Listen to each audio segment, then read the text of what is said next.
오늘 함께 묵상할 말씀은 누가복음 4장 31절부터 44절까지입니다.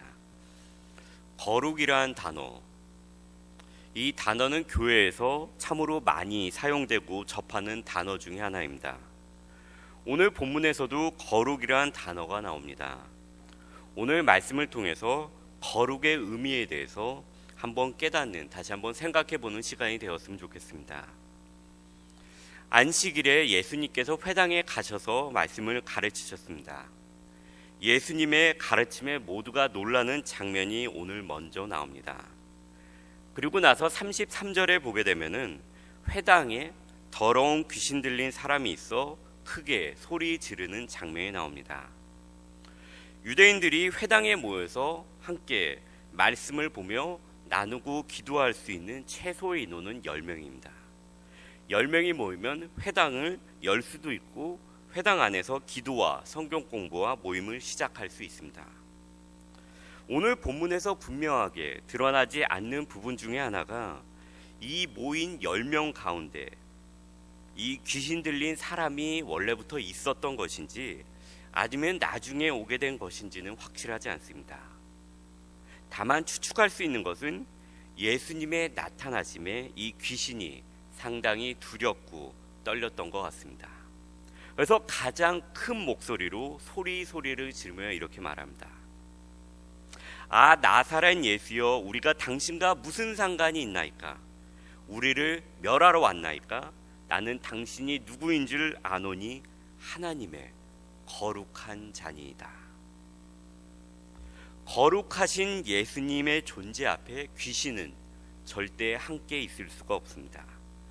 두려움과 불안이 그에게 가득합니다. 그래서 이렇게 외칩니다. 우리를 멸하러 오셨나이까? 그 귀신에게는 두려움이 있고 심판에 대한 불안이 있습니다.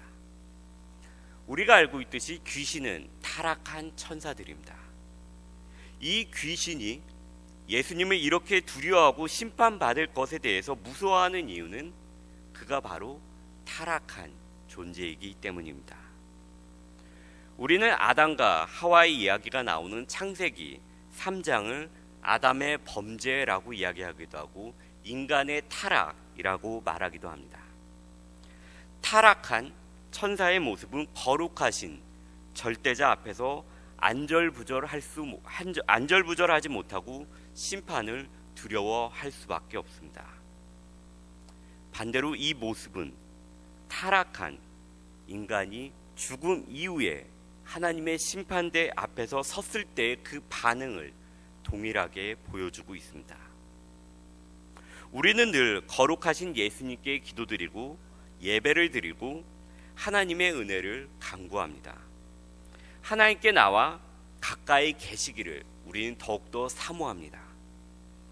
우리는 구원을 받고 교회 안에서 너무나 오랫동안 생활을 하다 보니 이런 것들이 너무나도 당연하게 느껴지고 그렇게 특별하게 느껴지지 않습니다. 그러나 이렇게 예배당에 나와서 하나님의 특별한 은혜를 구하며 하나님의 특별한 임재를 간구할 수 있다는 것은 사실 엄청난 특권입니다. 이사야서 6장은 하나님의 거룩하심에 대해서 천사들이 이렇게 고백합니다.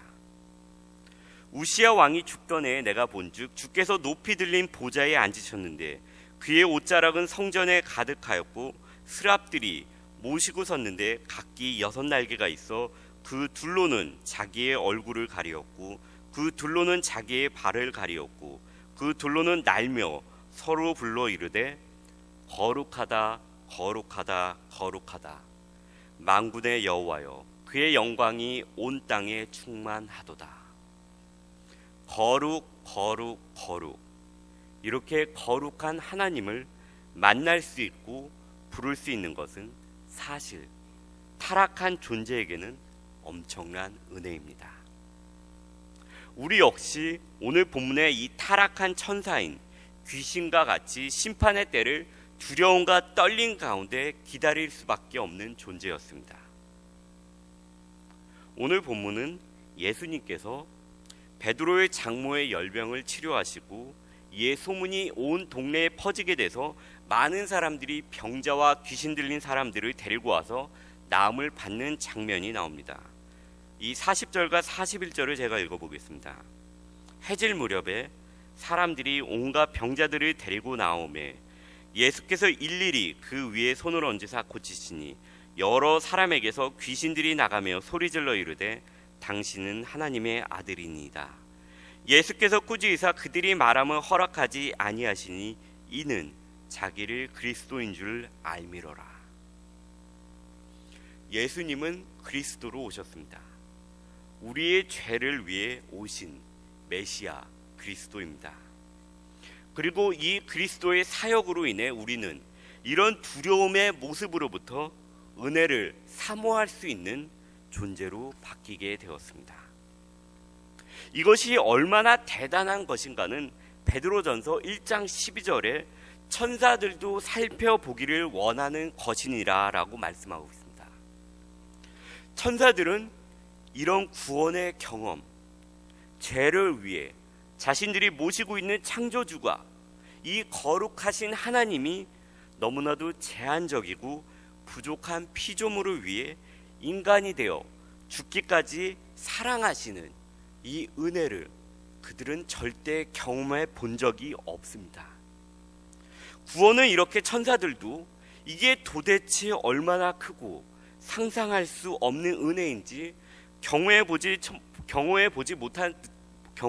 못한 천사들은 와, 이게 도대체 어떤 사랑, 어떠한 은혜인가, 나도 한번 자세히 살펴보기를 원한다. 그 은혜와 사랑을 그들 역시 알기를 원합니다. 그리고 이 모든 사랑과 은혜를 주시기 위해 그리스도가 오셨습니다. 그 거룩과 영광이 가득한 그리스도가 나를 위해, 우리 각자를 위해 오셨습니다. 우리가 언제나 하나님을 만나고 예배를 드리기 위해 해결이 되어야 되는 필수적인 것이 있습니다. 그것은 바로 죄의 문제의 해결입니다. 그래서 구약의 제사에서 가장 성결되는 제사가 바로 속죄 제사입니다. 타락한 인간에게는 이것이 가장 중요합니다.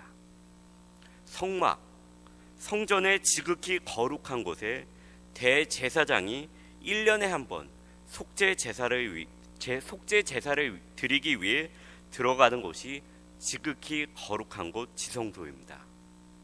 혹시라도 그 안에서 대제사장이 제사를 드리다가 잘못으로 인해 죽게 되면은 아무도 들어갈 수 없어서 1년 후에나 그 시체를 치울 수 있기에 그 안에서 죽었을 경우를 대비해서 이렇게 당겨서 이 대제사장이 죽었나 안 죽었나를 확인할 수 있도록 이 끈을 묶어서 밧줄을 묶고 들어가야 하는 그곳을 지성소를 가리고 있던 것이 바로 휘장입니다. 탈무드에 의하면 그 휘장의 길이가 18m, 그리고 폭이 8m, 그리고 두께가 한 뼘 정도 되었다고 합니다. 이것은 그냥 얇은 천이 아니고 황소 4마리가 사방에서 끌어당겨도 잘 찢어지지 않는 아주 정교하고 두껍게 짠 천이 바로 이 휘장입니다. 마태복음에 보게 되면 그리스도께서 우리를 위하여 죽으심으로 이 두꺼운 휘장이 황소 4마리가 끌어도 끊어지지 않는 이 휘장이 끊어졌다고 말씀하고 있습니다. 그러므로 인해서 이제 우리가 두려움 없이 담대함을 가지고 이 보좌 앞으로 나아가게 될 수 있게 되었다고 말씀을 우리에게 가르쳐주고 있습니다.